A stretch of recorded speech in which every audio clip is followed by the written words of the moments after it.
Strike a Chord podcast. Music chit chat with your hosts Valentina Gukowski and Amla Piriakaba.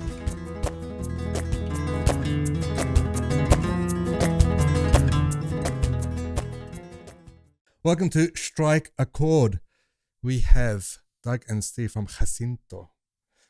Welcome, guys. Thank you. Thanks for having us. Val. Yeah, it's good to have you guys on. Thank you. So what drives you in the morning to go in and do music? Whether it's studio, whether it's rehearsals, whatever it is.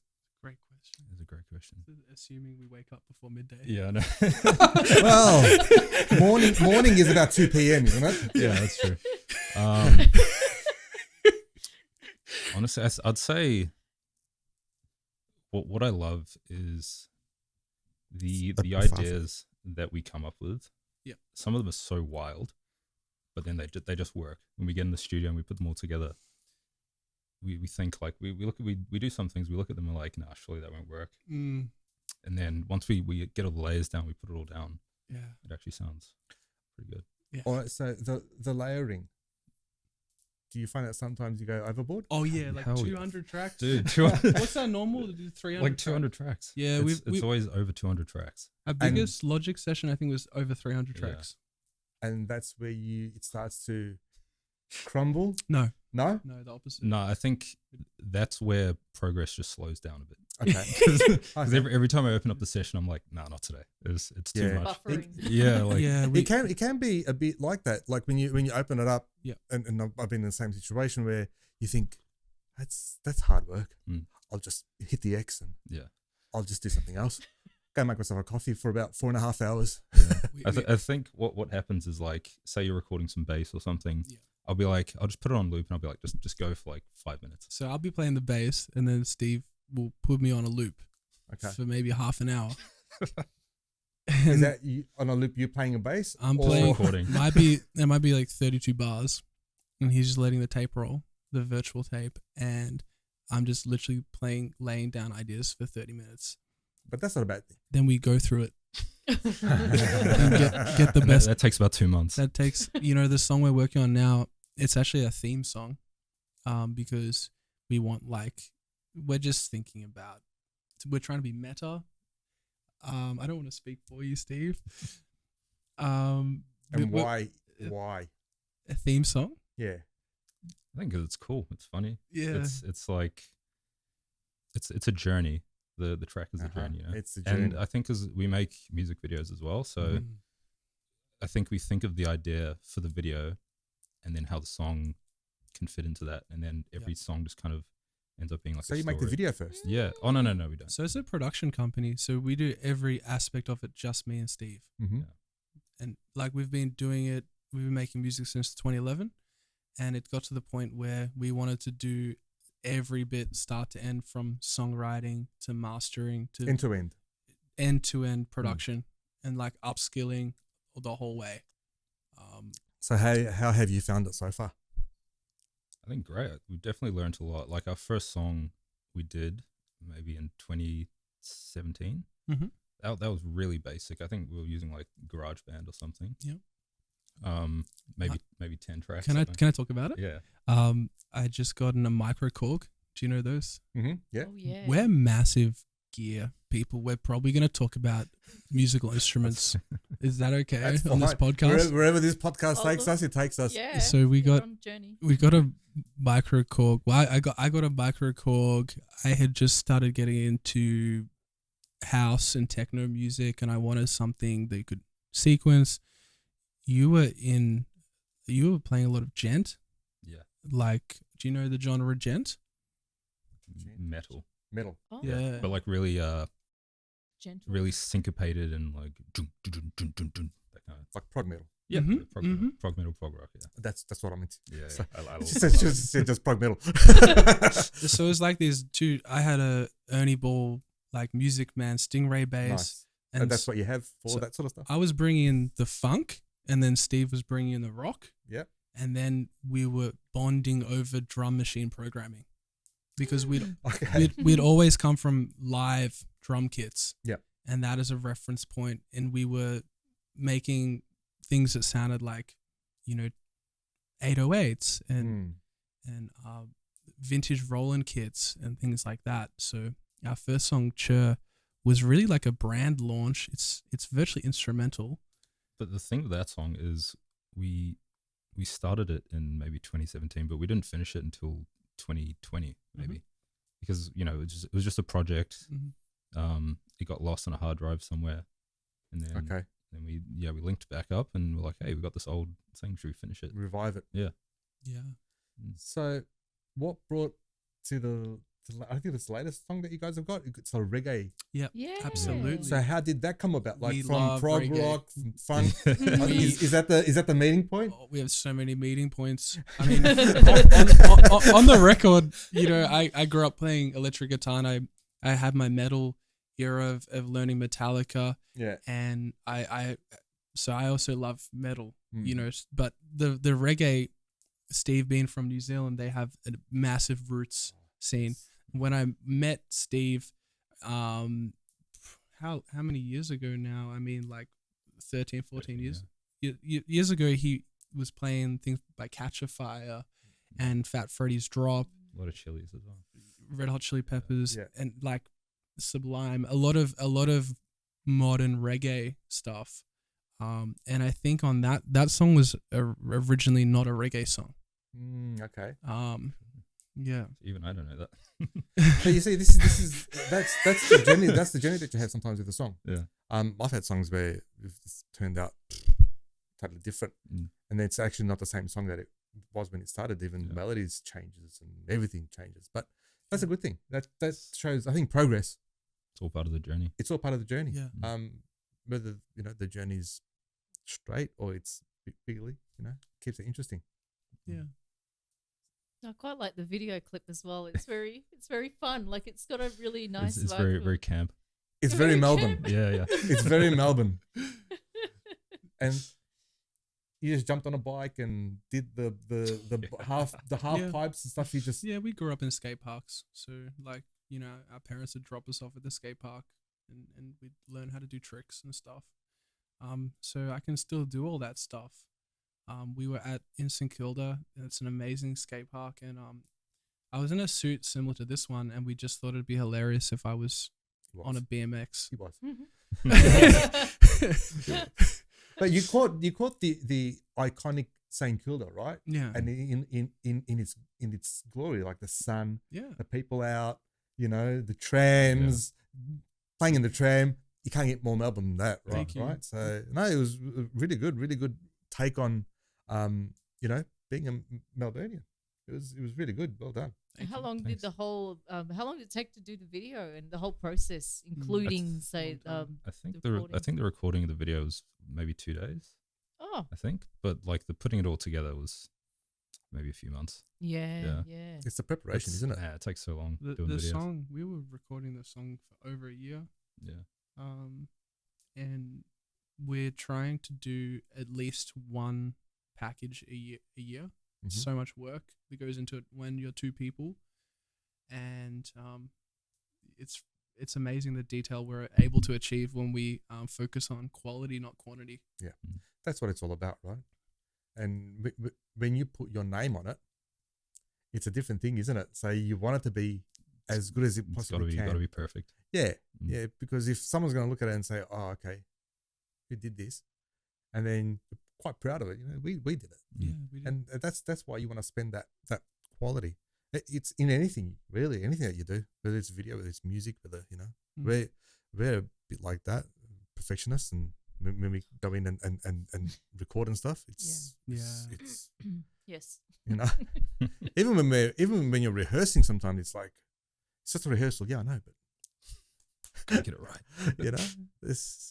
that's just how we are sometimes. Yeah. But when you guys do a video, how much of the concentration is on the actual doing the video and your planning of the video against what the music is? How does that inspire your video, or how does it, I'd say the song inspires the video ideas. Okay. Like we'll listen to the song and we'll be like, all right, so for this first half, we'll sit in a tram and we'll play a bit of the Yeah. song. Then also while we're recording the video, we come up with ideas as well. Mm. I think like playing basketball Yeah. in St Kilda, that was the like improvisation, on the right? day. Yeah, I think That's we had a it. basketball in the car, and he's like, "Hey, how about we film that?" Okay. Yeah. So yeah, it's kind of just on the fly, a lot of it. It gives you a sense of freedom, Yeah. doesn't it? Yes. When you're doing it yourself. We have a song about that, called "Afraid to Go," Okay. and that's about freedom. Well, that's what really an artist should have. It's a freedom, you know, instead of being boxed up or placed in this category or Yeah. pigeonholed in that, you know. Yeah. So I think that's kind of becoming more prevalent now as we go, you know, with more and more genres coming out, more and more artists coming out, more and more independent artists doing what they feel they should do. Not How do we keep up, Val? you just do what you do. You just do what you do. That's how you keep up. You just do you. Thank you. That's very affirming. And that's what it's all about. And just keep on doing what you love. I think that's what I do. Absolutely. You know. Well, it sounds like you both have a similar venture at the moment because you've got Music Pro Services. Yeah, And yeah. You both, the three of you, are doing very similar things. Yeah, it's And Jacinto, like. exactly. Jacinto. Jacinto. Jacinto. It's like But it's like Sade, Sade. We wanted to create. There's It's a not to be complicated. we wanted to create the true fans know. Yeah, that's true. Like, so true fans of Sade will always correct. No, it's not Sade, it's Sade. Yeah. So it creates like an insider group A dynamic. cult. But it's named after my mentor from Cuba, Okay. Jacinto, Yeah. who mentored a lot of people in Melbourne. He has recently passed on, and yeah, we honor his memory, and he What a great tribute. yeah. What a great tribute. Yeah. That's Jacinto. you- Jacinto. Jacinto. It's the respect is there. Jacinto. And it means flower, like a hyacinth. It's hyacinth. Mhm. You know, like those beautiful flowers. I do know. That's the meaning of his name. Yeah. It's the same as It's very profound. Spanish always have Jacinta, profound Jacinto. names. which is like a Roman name, like Mm. botanical name. Yeah. There's so many things going on. So many things going on. Yeah. It's how did you guys go into the production? Like, how did you guys fall into production? Was it something that you guys were just, we'll just give it a crack, or was it something that you Nah. guys focused on and Focus. said, we want to create this production Yeah. company. Yeah. We want to do this. That was definitely how we started. How That did was you the, guys map it out? How did you guys start? How did you guys map it out? How'd you say, like, all right, we're going to do a production company? What do we do? How did it happen? I think We were wanting to move into a lot of different spaces, and we actually have in a subtle way. We were wanting to basically establish a lifestyle brand that moves into fashion. We have made custom t-shirts and then also DJing, and we just dropped a pit mix of an old Japanese song. So we're moving into DJing and video, Cross venturing. also like skate, surf culture, a lot of like an intersection of lifestyle things that give people a really positive feeling. And what's your approach to that branding? Because that's quite a lot. There's a lot of avenues, a lot of branches out there. Yeah. How do you guys? I think what we said back in the day is Jacinto is a lifestyle choice. Hmm. And you know, it's so fitting. The viewers won't see this, but there's some beautiful lamps here, and we like to lamp. So I'll be like, "Hey Steve, what are you up to today?" He's like, "Oh, I'm just lamping." And it so we mentioned that a lot of the songs, like straight lamping on a Tuesday, it's like that. It's like an Easter egg that pops up in every song. Okay. Yeah. Like the song now, just straight lamping. Like it's kind of like What's the alternative to straight lamping? the opposite of leisure. So lamping is like a leisure Okay. thing. Okay. Like you think of a lamp, Yeah. it's just chilling. it is. It's chilling. Well, it's got quite a lot of heat in there, but it's chili. Of course. We must cook. But look, at the end of the day, you got to do something that fulfills you, yeah. And if that fulfills you, that's a good thing, because it's not only fulfilling you, it's doing good for someone else or for something else, right? Yeah. And music is part of that when you're giving, because you're giving a lot in music. You're giving your creativity, your time, you know, your product and everything like that. And you guys know very well how long it takes to create something, right? You guys were saying about creating something that's of high quality. Basically, like, here's something I've worked really hard on. Now please criticize it. But look, constructive criticism is good though. Yeah. Because sometimes, you know, It's subjective as well, though. If Yeah. you're putting out something that's based around your ideals and what you're feeling, then everyone might experience it differently as well. Yeah. yeah. I think it's 100%. even worse to work really hard on something and then no one hears it. Yeah. Or no one sees Yeah. it. Yeah. And that can be sometimes your own self insecurities, Yeah. right? Where you're doing something, I don't want anyone to hear. That's probably why we all have as musicians all these files on our computers and all these things that are just stored there. They And just didn't see the light of day. yeah. And you think, my hard drive's getting quite full. Why? Oh, because of this crap. And that Sometimes crap. you find it and you go, oh, actually, that's not bad. Yeah, Or 3 years later. Yeah. That's a magic Yeah, needs then to you age. can release another album of like B-sides and you're good. Yeah. It's ahead of its time. Exactly. Yeah, well, it depends on what phase you're in. If Yes. you're in that phase where you think, oh yeah, this sounds good, and you're in a different type of phase, it's I record everything I practice. Like if I practice for 2 hours, I record the whole thing and I listen back. that's good. I got That's a good habit. I got that from Louis Armstrong. Wow. He would do that. Yeah, I went to Louis Armstrong's house in Queens, and he had a state of the art recording studio in his house. Really. And it was like That's amazing. for the 1950s, it was an amazing home studio. He was one of the first to do this. He was way ahead of his time. On so many levels, he was a futurist. And we're just talking about Steve's. You're a futurist, bro. You're such a futurist. Thank you. You know, Steve's at the cutting edge of all the technology in Jacinto. He's really pushing the sample rates and minimizing latency constantly. I don't know how he does it. I don't know how he's got an amazing computer. All right. That's how I get to 300 tracks. All right. A question for you, Steve. Yeah. AI. AI, yeah. We tried it the other day. We actually used it the other day. It was trash. No, that was great. What did you try So- it so- with? See, this is my question. Yeah, No, it no, depends what so you're using it for. We needed a sample for a trap breakdown Yeah. in our latest song. Mm. And we're like, what can we get? The song ended up being sort of plain themed for for like an hour. Yeah. And then we're looking through samples. I found like this Mayday, we're going down, but it was a bit too dark. Like it wasn't good. And then we got the So we're simulating a plane crash in the song for Yeah. context.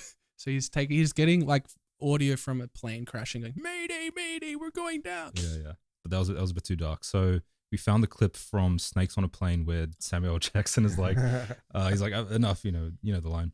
And I was trying to remove like there's like music and background noise and all sorts of stuff going on. And I tried to use Spectral Sonics or something to do it manually. Yeah. And I just couldn't figure it out. It was really hard. And then I Googled like AI music remover. Yep. I put it in. It was free for some reason. I put it in. It took like 10 seconds and it did it perfectly. Yeah, It was amazing. I want to give what I was saying was trash was the AI mastering tool in Logic, because shout out to Open Space Mastering. I just feel like humans master things in this really nuanced way. That is Human way. Oh, it's so beautiful, and I don't think we'll ever lose that. I think Human intervention is you need it, right? But I think, and because I do mixing and mastering, right? Cool. And I've been doing it for a while. But I find that these tools today, if you know how to use them, it makes your life a bit easier. Sure. And things like Isotope and We other, use that. We use Isotope. If you use them in a way to get you started, to put you on that benchmark, Yeah, we analyze. yeah, For sure. and not even that, just to put you there. Then you'll do your own analytical sort of things on top of it. But it gives you that benchmark. It gives you that, you know, you're here. All right, now I'll leave it to you to improve, you know? And this is not a new thing. People are freaking out about it, but I mean, auto-tune's been around since 1997. Look, auto-tune has made and broken a lot of artists, right? Yeah. So we don't use it unless like we're doing a T-Pain type thing. An effect sort of. Yeah, it's like really obvious, you know. And I think I was listening to James Blake talking to Lil Yachty, and they were listening to on another brilliant podcast. Shout out Lil Yachty and James Blake, great artists. And I love Lil Yachty's interview with Dr. Umar that just came out. Check that out. It's really funny. Really conscious man. And I'm rambling now, but they were listening to Otis Redding. Lil Yachty was like to James, how come we don't sound like that? And he's like, well, look at our signal chain. Like, we're using all these processes that Otis Redding never used. And when we just have to be aware, like, of the artistic decision we're making when we process something that much. It's actually not going to be soul music anymore. And like, it's a different thing. It'd be modern in a beautiful way. It loses its soul. It can. You know, it can. If you know how to give it justice, it won't. Yeah, I agree. And I agree. That's all to the person's the person's opinion. Yeah, that's behind the desk, or that's controlling the big machine, that big ship, right? I think so, but I'll just say, in the context of like 1967 Otis Redding, it's easier just to sing live than to reverse engineer that experience. So like, you have got a point, but keep in mind, 67 they had the washing machines, the 2-inch analog tapes, the analog discs. So beautiful. That's how I started my first studio. That's and so I was mastering with my hands on the thing, you know? Yeah. So, and mixing and recording everything. And that's how you get to absorb what's happening behind that glass. Yeah. You can actually hear the breathing of the artist. You can hear that, you know, their heart and their soul coming out, right. You know? And if it's not working, sometimes, well, you hear that too. Yeah. And again, I think we just got to embrace what we have, because we have got the best of both worlds these days. Mm-hmm. Yeah? There's analog is still out there. Yeah. You know, digital is out there too. Technology is out there too. I think if you get to blend both of them, and you think about the work, not about the technology. Yeah. How can I enlighten this? How can I make this piece of work better? How can I do it? What tool do I use? Is for me is second. It's what's the approach? How do I make this? What do I need to make this? You know, do I need to throw it in the can and put a microphone in the can or whatever? You know, but how do I make this thing better? Do I use technology, or do I use analog? Do I use digital? Do I use a bit of both? Do I just put one mic in and that's it? Yeah. You know, it depends on what you're looking for. Brother, that's very scientific, because you're starting with a question. Yeah, exactly. And that's what scientists do. And that's the problem statement. So there's a solution, you know, and there's a few ways to skin a cat. Yeah. That's what I found. And I've seen tracks and pieces of work come out from studios that are really big studios. Which one? I won't mention any. I've heard in like the past. Avatar or Sing Sing. No, nothing like that. But I've had people send me some stuff, and I think, oh, this is going to be great, and it's good, but it's not at that level that you expect. Yeah. Now there can be different reasons why. Sometimes the artist says, no, I don't want that, I don't want that, I don't want that, I don't want that, and you as a producer just say, oh. Yeah, man. But that can also be because of the opinions of the people behind the desk and what they're doing as well. It depends. They haven't listened to enough Steely Dan sometimes. Because like those mixes. Do you know what it is, Doug? What's that? I'll tell you what it is. Sometimes the producers don't listen to the artist. Oh man, I need to do that more. You just need to listen. Oh wait, I am the artist. You need to listen to yourself more. Yeah. But that's what it's all about. You just need to listen. You need to communicate and listen to the artist. When I'm producing people, it's like they come in and we just have a meeting. We just sit down and we just listen to what Well, they they're want. shocked. They're actually surprised. They're like, "Oh my god, Yeah. you actually, He's actually talking to me. he's actually talking to me." Hey man, let's work with this guy. That's basically sometimes that's what it is. And then that's where you're exchanging of communication and it's just where sometimes where it starts. And For sure. believe it or not, it makes things a hell of a lot easier when you communicate. Yeah, It does. it really does. It does. And then you have your opinions, your different opinions on this, on that, but you talk through it and you come to some sort of a compromise. Yeah, Because again, as you were saying before, you want quality. yeah, So your experience needs to sometimes you need to give them that recommendation from your experience. right. To say, oh, no, I think it's going to be better like this. Instead of going all through all the rigmarole of making it how they want it and then it sounds crap, then you have to go back and redo everything. That's amazing. But anyway, enough of that. So how do you guys approach composition? How do you guys compose? How do you guys arrange? How do you guys... I think it all starts from like a riff Okay. or on a chord guitar. progression. Yeah, Yeah. It's usually, Cool. I love I it. think it's always guitar. We Yeah? like It's probably always- acoustic guitars, Yeah. Oh, nice. probably completely unplugged. Yeah. Where like Awesome. we might even be at the beach. Awesome. That's even better. Yeah, nature. Well, Amla's always in the trees. She's always out in the parks, and Yeah. Yeah, you know. yeah. so it's Yeah. beach. I think Trees, I think nature. we always create like a really strong foundation, whether it's like a riff or a chord progression Nice. or like something like that, which we then build upon, and then by the end it sounds completely different. That's fine though. Which is good. But, Yeah, but your approach is that riff, Yeah. that thing. it's always the riff or the chords. Mm. Old school musicianship is Yep. the starting place. Yeah. Do you find that always happens, riff and a chord, or sometimes you get blocked? No, I don't. I think we get blocked as in we just stick with the riff for so long, and we're like, how do we go to the next section? How do we move on from that? Right. But then we're like, hey, how about we change the key or we slow it down? Yeah. And then that's when like, we breakthrough. we love making it slower, and that changes the key. and you got a completely different song. Yeah, it's so cool. Interesting approach. Mm. We've been talking about reversing it, Oh yeah. playing it in reverse. Yeah, you got to get a subliminal. What's your subliminal message, Amala? If you're putting a reverse. Eat, pray, love. I think Doug was expecting something a bit more darker and Yeah. sinister. No. I was going to say we don't need to go looking for love because love is where we come from. That's deep. That's super That's deep. deep. Stole that That's off deep. someone else, but it's true. You should have just claimed it. Do you have you I've written songs got- of I can't even say the word should- subliminal. We share some Nigerian proverbs at this point.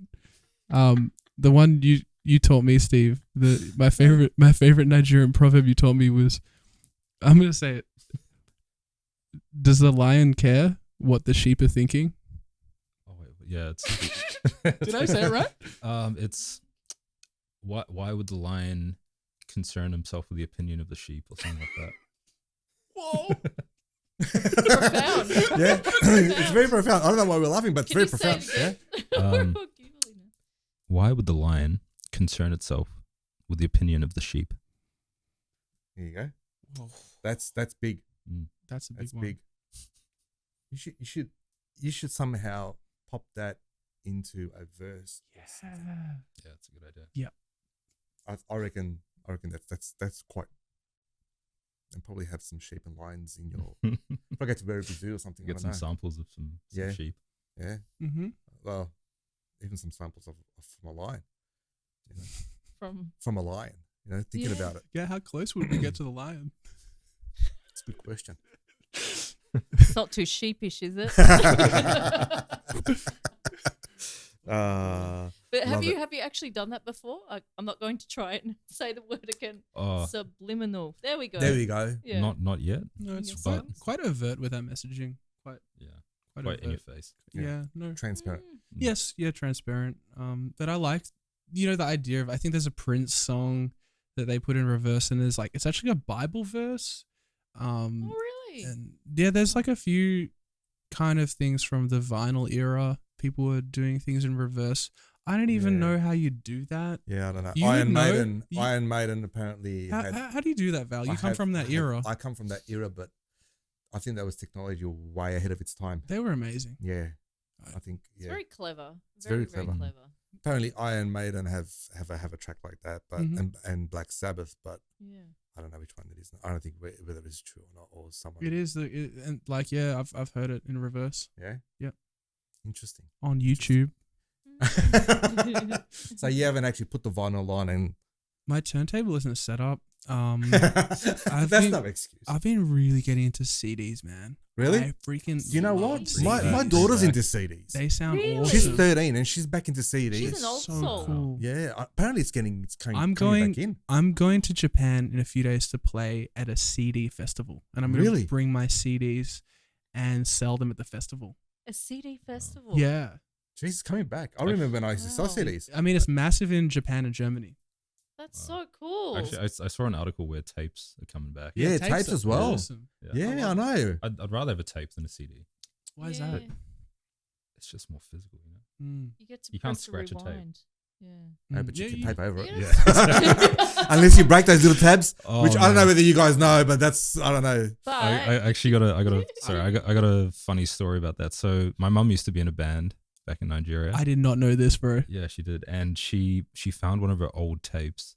It was a recording of her band, and this was like the only copy ever. And I think I was maybe like 6 or 7, and I don't know, I was messing around with the CD or the tape player, and I was singing like Tenacious D tribute. oh, what song? And then a few days later, she's playing this. Oh, she's like, listen to this tape. Listen to this. Yeah, I taped over it. All of it? All of it. All of it. That was the only copy, did you Yeah, say? yeah. Oh, wow. Dude, Well, at least you had yourself on the tape. Exactly. It's a story. I'm working on a setup, so I've got a Yamaha mixer my mate Brett lent me, and then I've got a Lexicon reverb unit Oh, nice. in the effects loop Nice. of it running into a Tascam Porter Studio. Oh, really? So I'm A working. 244? Or something like that? I'm not sure the exact model, but I just got it recently from my uncle Craig, and it has four channels, 4 faders. Yeah. It has an effects loop in it, Nice. and I'm gonna build a completely analog workflow. Yep. Because I'm getting really sick at staring at screens. Mm. Like, Yeah, you got a know, point, actually. I stare at screens. I have a day job. I have an office job, and I'm looking at a screen, and I just love to be recording just like onto tape. Yeah, it's coming back. I remember when I did my first recording studio. I had a Tascam, but I had a four channel. Then I got rid of that. Then I bought the 8 channel Amazing. on a tape. Where you Amazing. record on a tape. And I remember I had to buy like the Chrome tape or Yeah. the Yep. TDK, the BASF, Very high Chrome, the quality. high quality, and yeah, it was fantastic. It was like, something I can actually record on. And then I got rid of that and bought ADAT. So, and that was, almost enough. ADAT is a beautiful sound. Like a lot of dance hall, like, you know, Shaggy, Mhm. a lot of his stuff was onto ADAT. Yep. Really punchy. It's 90s. This is a 90s we're talking Yeah. about now. it's I had my setup. I had an ADAT, but I had a Tascam analog 24 channel console, Mm. and it was a beautiful sounding console. So the ADAT captured it really well. So good preamps in the. Yeah, Yeah. its original preamps were really good. I didn't have to put any other preamps on. Yep. It was really good, and it just captured some things that I don't think these days you can capture. Oh yeah, You that's know? why I'm trying to do this. Yeah, it was a great thing. The ADAT was. I remember, when I bought the ADAT, I actually took out my first loan when I was 19, 20 to actually buy all this studio stuff. And I went to, there was a music store in the city called Brash's. Yep. And I went and I said, "What's the going thing with the recording equipment these days?" And they go, "It's the ADAT." Okay, all right, so how much does it cost and this and that? They go, "We haven't got one in because no one's ordered one in. So this is how much it costs." But and I had the money. I go, order it in, I'm going to get it. And I was the first person to actually get an ADA in Melbourne. Mhm. So it was great. And then Incredible. it was really good. It was like, you had the videotapes, you know, Yeah, you man. put in, you record on videotapes and high level. Have you still got it? No, I got rid of it. When I got rid of everything, I moved to Spain to study there for a year, and I had to get rid of everything because of financial woes, as every musician goes. Yeah, we've all been there. Yeah. It's a really good digital channel converter and in reverse. So it was a really good piece of equipment. But again, you know, sometimes you don't have a lot of room for equipment too. You want to downsize and you move out and you move here, move there. And We were talking about that, like can I talk about minimalism Yeah. and like stuff? So I feel like one thing I'm learning from Steve is that he's really good at practicing minimalism in that I feel like, correct me if I'm wrong. It's not by choice. Oh, okay. I was thinking mean, it is, but yeah. I was thinking you've got something in common. if it wasn't I thought until now that if it doesn't spark joy, you move it on. I mean, yeah, that part is true. Okay. Whereas But I'm it can spark joy and then sort of like fizzle out. yeah, when you fizzle, it's like we're talking about musical instruments, right? Yeah, yeah. Like so a lot of the sounds on Feels Like Flying was ignored. And we don't have that anymore. But the legacy, it opened our ears in terms of like what things can sound like, and now we have that, our ears tuned into that when we're using MIDI.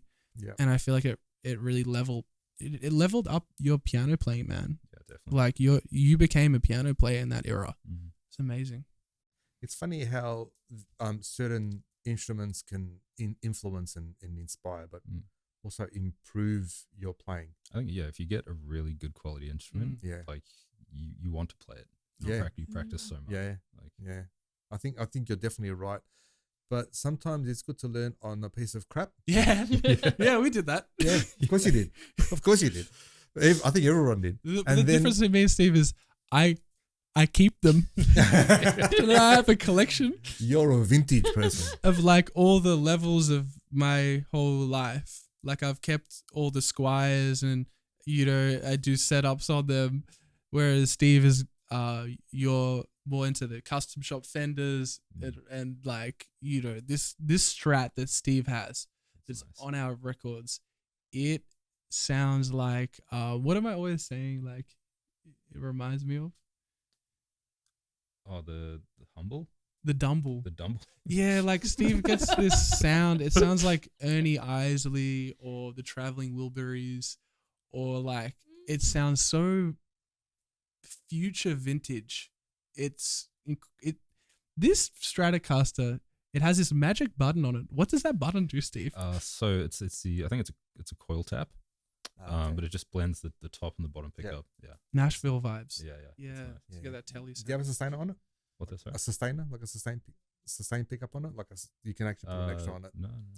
Just a buddy guy has that. Yeah, that'll probably give it that next level.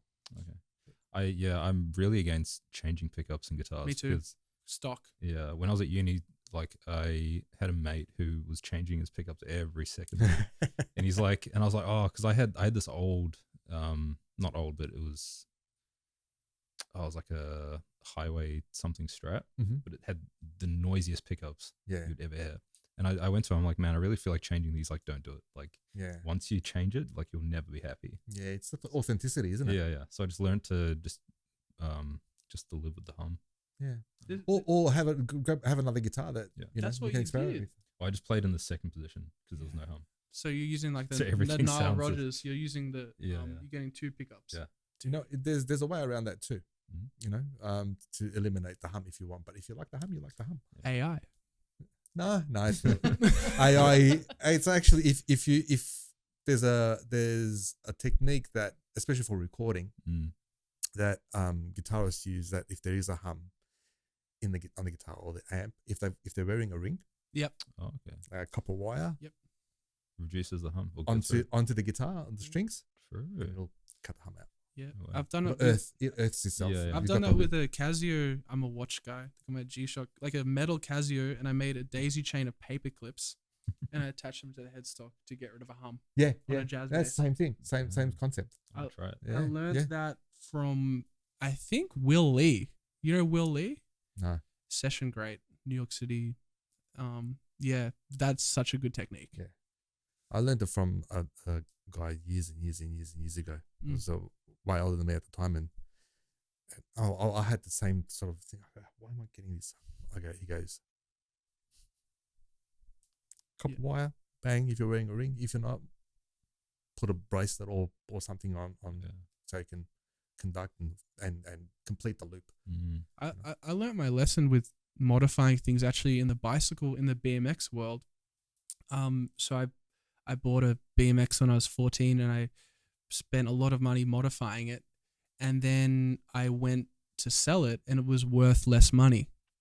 And it's the same for a lot of cars. Like if you put a big exhaust on a Skyline, it's worth less money on car sales. And then my second BMX, I just got this like stock Odyssey bike with all the components that I, like all the best components. Stock sort of a thing. No, I sold the one. I ended up selling the one, taking the loss because I'd outgrown it. And for my next BMX, I just got the one from the factory with all of the parts that I would have bought. Okay. So it's like the thing with the kinds of guitars we're playing now. We get the one from the factory with the pickup. Buy the best one. We just buy the best one like right out of the bat. Yeah. And I think you save money doing that. Yeah, of course. Because you're not gonna pay more money to get things and add it onto it, right? So yeah, I just say this for like the youngins listening because it's just an interesting thing. But the creativity of modifying guitars is really cool. It's just not for me. Yeah, I think I actually like modifying the guitars, but okay, I'd modify something that is not of big value. Probably get a Strat for $50. A strap. A Strat. For 50, $60, an old copy of something. Okay. And then I'll do that and just experiment with that instead of experimenting with a Strat that can cost $2,000, $2,500. You don't want to do that, right? Bro, you'll have to show me later. If you have it. I do have something that I'm going to be working on. All right. Yeah. Actually, I'll show you guys later. Can we do a setup on live podcast? It's going to be a 4-hour podcast. Oh my goodness. It's not going to be very exciting for people watching and I listening. watch those videos. I don't know why. And then I'm going to want to set up on her violin as well. No, it's not here. Have you ever made any fretless guitars? I have made guitars fretless. Yeah. An acoustic one. Tamer's got it. Yeah. An old Brazilian acoustic nylon string. I popped the frets out. I restored this whole guitar, French polished it and everything. Yeah, I've always wanted to do that to Strat. Yeah. It's quite interesting. Okay. It's quite interesting. Val, where did you learn how to French polish? Because that's an artisan skill into itself. I know. I like that sort of stuff. I like restoring guitars and I like restoring things. And wow. I just learned how to French polish off YouTube. Does it sound different to a modern epoxy? Yeah. Okay. It sounds more open. And if you French polish an acoustic guitar, if you just French polish the top, right, that's all you need really. That's where the sound comes out from. For an acoustic. Yeah. And you find that it's a bit more harsh, but a bit more louder. So they call it a soundboard. The soundboard, yeah. Yeah. But each to their own. I think some people like the varnish and they like that softer sounding sort of thing. But I think another factor is like what if we're in a humid environment or not. Yeah, it's probably more prone, but look, it's going to change anyway. Okay. It's wood at the end of the day. That's beautiful. Yeah. It's a beautiful thing.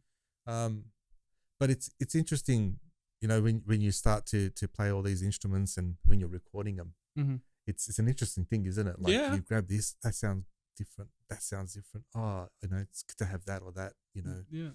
And then when you start playing with the tunings, different instruments sound different.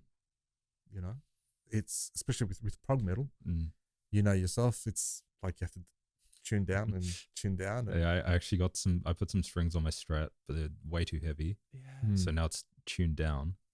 What was that It joke? sounds amazing. What's that joke you made? The setup. So I get the heavy bottom, thin top strings, whatever. And I was like, I like my strings like I like my woman. heavy on the bottom. I can just see. I'm like, the eyes. Oh, okay. No, I'm just this is another world for me. So like it's really cool to watch the three of you geek out over all this stuff. It's great. I'm geeking out over the CD festival in Japan. I need to know more. Are you going together? That's our friend Jun Parker. So I'm playing bass in Jun's band. Oh, fantastic! And yeah, it's gonna be really, really fun. Like Japan's crazy. When are you going? 6th of July, and I'm telling you, like it's gonna be my second time in July, and I am a really big fan of their music scene and just everything they do. Like it's very inspiring. Japan's crazy. I love it. Yeah, that's so cool. It's going to be an experience for you. The two places I've been in my life where like people understand bebop would be France and Japan. Japan they as well? love bebop, really hard bop. Like really, I wouldn't have figured. They love jazz. Yeah, they love their scotch too and the whiskey. They make really good whiskey now. They do, like incredible. They do. I had the best whiskey I've ever had is Japanese whiskey. Yeah, incredible. They it's about quality, right? At the end of the day, it's all about quality. But you're gonna have a great time. I hope so. You are. Thank you. You're gonna have a great time. So what's next on the cards for you guys? What are you guys working on at this very moment? We're working on our theme song, and once that's done, we'll be able to release our first album, which is titled Greatest Hits. Yeah. We got to start off strong, So you already have an album. We already have a greatest. Yeah. That's fantastic. Yeah. Jeez, that's awesome. Yeah. That's big. Yes, for us it is. Big. Yeah. For anyone, it's big. Thank That's you. big. That's a whole album. Well that's done. like a lot of work. That's Yeah. a lot of work. Yeah. Over a lot of years. Yeah. Been good. Yeah. And yeah, once we finish the theme song, we'll do the music video for it. Yeah. And we've been talking about themes for the video, but I'm thinking like full green screen, just crazy stuff, because the outro to the song is kind of like, it's like spaghetti western, kind of cowboy-ish themed. But Spencer Terence Hill. Yeah. So we're thinking, green screen, some horses and cowboy kind of stuff. Yeah. Awesome. I think I'm looking forward to it. Yeah, that sounds great. Yeah. Yeah. Oh yeah, every video we try to use different techniques. So with green screen, that like we always have an agenda, like learning a new skill. Yeah. That's it's good that you guys can actually, all right, this is what we're going to learn now. We're going to learn this new skill. And not only that, it's about putting it to use out there professionally as well. It's not just this thing where I'll use it and see how we go. But you guys go the full thing, the whole hog. So that's good. And what is it that I suppose differentiates your skill set between the both of you guys? What do you guys task things out? Right, can I show him? Yeah. All right. Can you show him? You got the beatbox ready? Oh, me. All right. Go for it.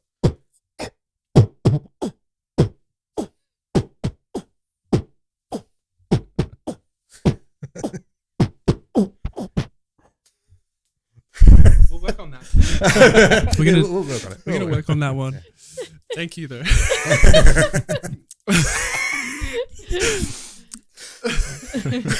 Steve doesn't do that.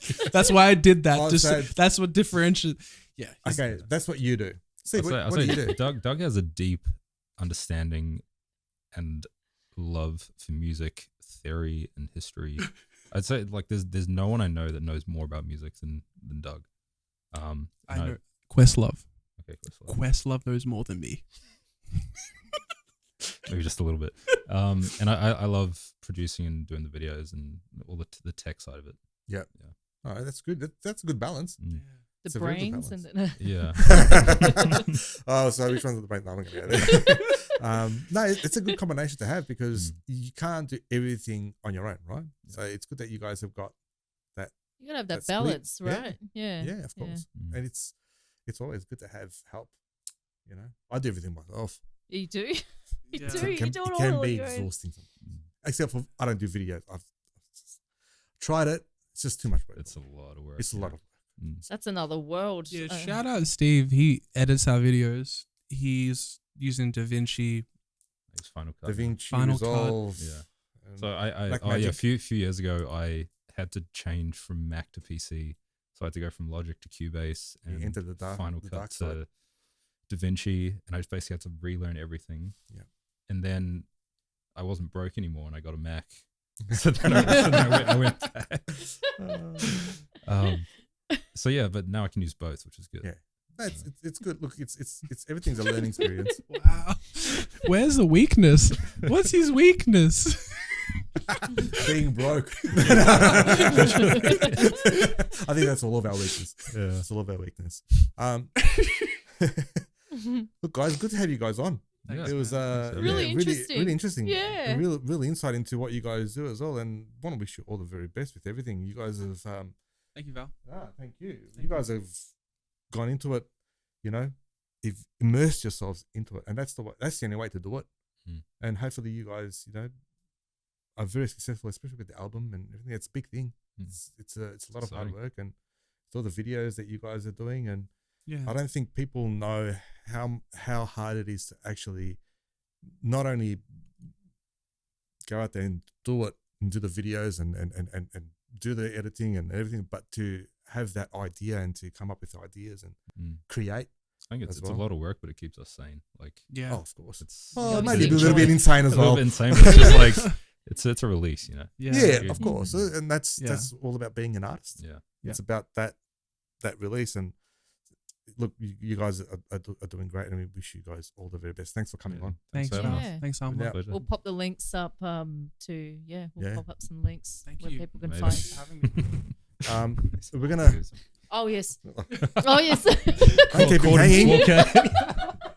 I was just gonna thank our sponsors, Sponsors Cake Eclipse. for these beautiful rumbles. That was And- a tasty rumble.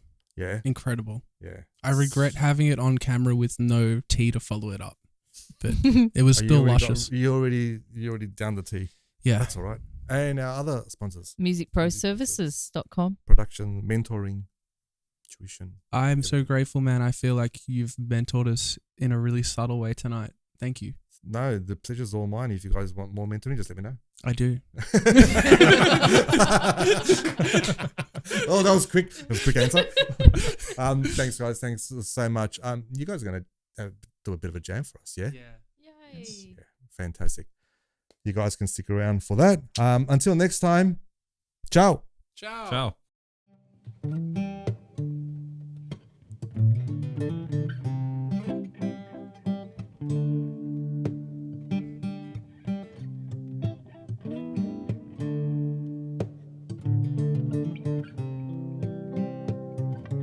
Yep.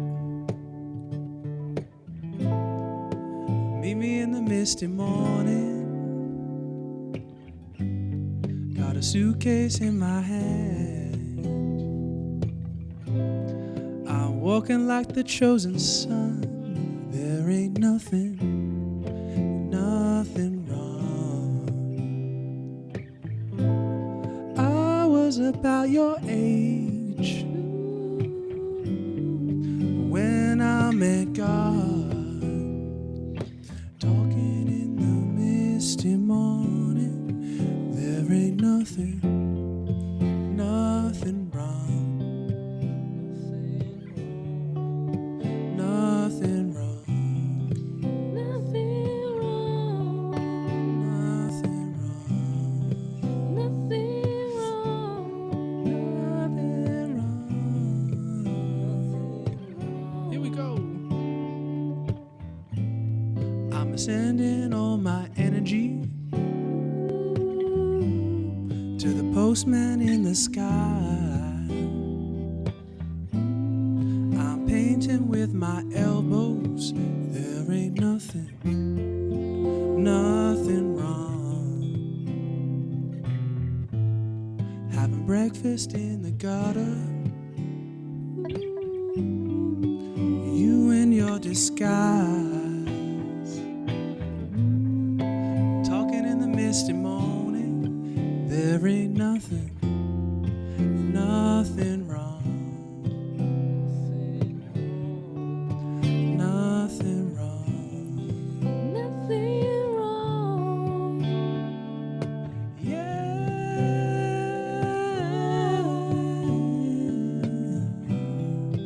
Nothing wrong. Guitar solo.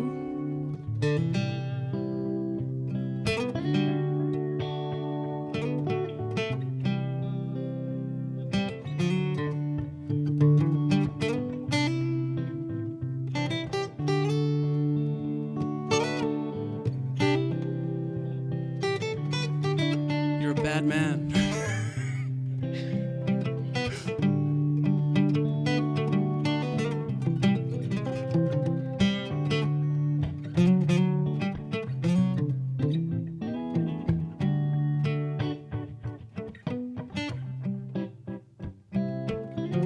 Here we go. A hunter gets collected, and the trophies are reward. Hand in hand into the smoke. There ain't nothing wrong. Meet me in the misty morning.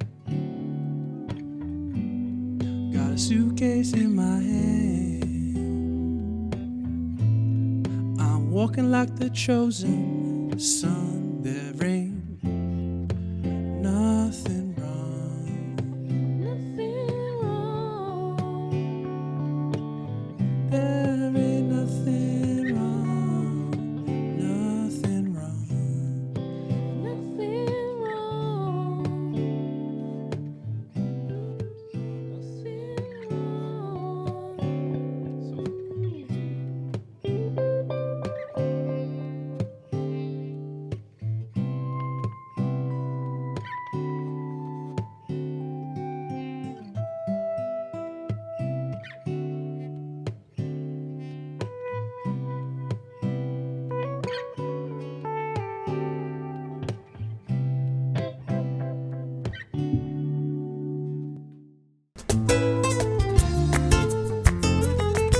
The Strike A Chord podcast, presented to you by valentinoflamenco.com and amlamusic.com.